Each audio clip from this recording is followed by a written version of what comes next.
Hello there, hoppers, and welcome! Now, recently a new Jurassic World Camp Cretaceous trailer dropped online, teasing some new footage from the highly anticipated animated show. And despite all the high-octane action, character interactions, and even dinosaur suspense scenes boasted in the teaser, there was only one shot in particular that truly grabbed my attention. This one. Now, most of you are probably thinking, why? Why this shot? What made this one stick out above all the others? I mean, it's just a bunch of dinosaurs, right? Well, where you may see a bunch of dinosaurs, I instead see a bunch of questions. The biggest of which being, why are there so many multiple variants of the same dinosaur? Because, if you look closely, you will see that in this shot alone, there are 3 distinctly different designs of Stegosaurus. One looks like a bluish grey with black stripes, whilst another looks like a dull brown with darker spots. And the 2 towards the back seem to actually be sporting the same green and brown colour scheme that was first seen in the Lost World Jurassic Park. 3 completely different designs.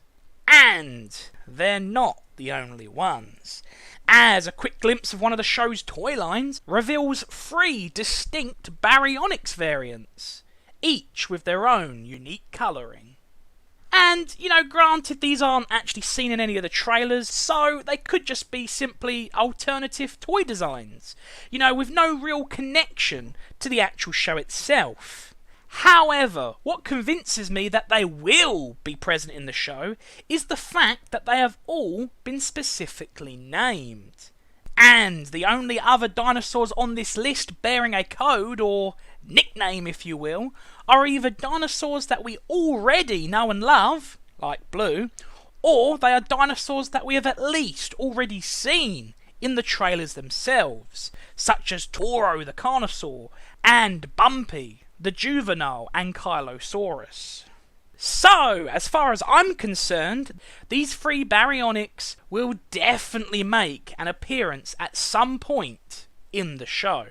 Hell, it looks like we might have even already seen this Chaos Baryonyx before in one of the films, as it seems to share a striking resemblance to the one that was featured in Fallen Kingdom. But regardless, whether you choose to count these 3 Baryonyx variants or not, there is no denying that there are indeed at least 3 types of Stegosaurus featured in the show.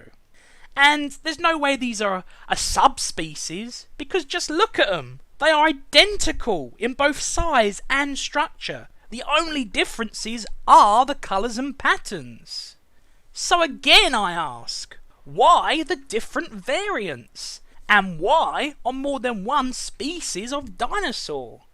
Well, the common consensus would be that these different patterns and colours are simply as a result of the animals on the screen being a mixture of both female and male specimens. And although that may well be the case, especially as male dinosaurs have been confirmed to be on the island by Colin Trevorrow, I still find this reason to be just a little inconclusive, because although that would explain there being 2 different variants, we can clearly see from this shot here that there is at least 3. So the real question is, why are there more than 2 different types of the same dinosaur when there are only 2 separate sexes? Well, I think I have the answer. And that is version 4.4. Let me explain. You see, in the original Jurassic Park novel by Michael Crichton, Dr. Henry Wu stresses to John Hammond about his desire to innovate.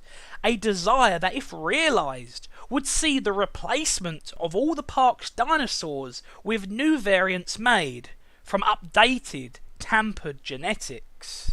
Version 4.4, as it was called. A version that, in Wu's opinion, housed a more satisfactory genetic build-up of dinosaur than the ones currently inhabiting the island.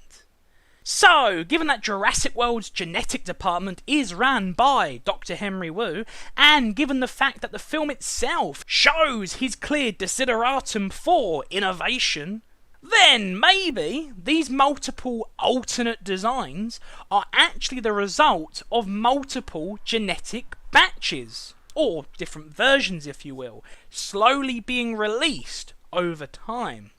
I mean, sure, there is no asset purge as suggested in the book, but if anything, him slowly introducing these newer versions into the park gradually not only makes more sense from a scientific point of view, but it also adds to his craftiness and almost villainous nature that he has acquired by the end of the Jurassic World film.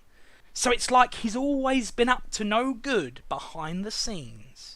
So, in other words, what I'm saying is, maybe in the background, Wu has been secretly upgrading the animals, gradually, and with each new batch, there is a new colour or new distinguishable pattern that allows for easy monitorization of the different versions.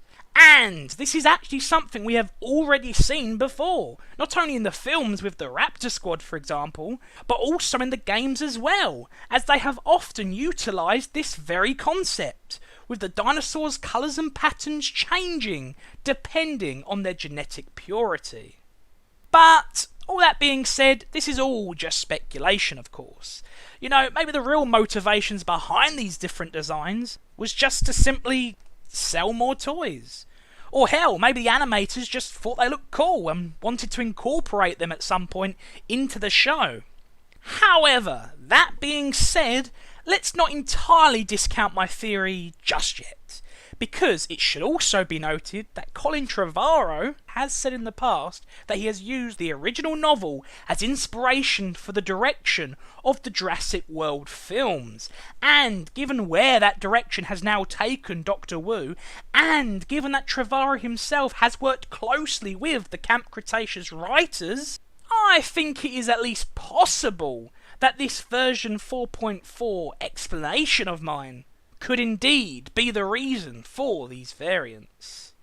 But I guess as always, only time will tell. Well hoppers, that just about does it for this video. If you enjoyed today's content, then give the video a like, and if you haven't already, then please support the channel by clicking on the subscribe button, as well as the notification bell. That way you're keeping up to date with all of the new content. Anyway, I hope you've enjoyed this video as much as I have. Take care hoppers, and I'll hopefully see you next time.